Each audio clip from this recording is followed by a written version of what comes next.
পূজা চাবলৈ ওলালো নতুন কাপোৰ পিন্ধি লৈ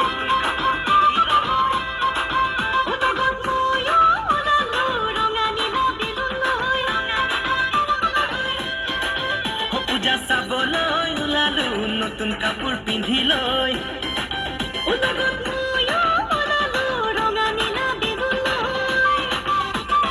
মনৰ হেঁপাহেৰে ঘূৰি পূজাৰ থলী চাম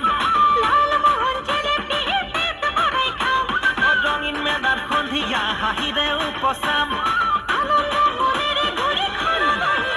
পূজা চাবলৈ ওলালো নতুন কাপোৰ পিন্ধি লৈ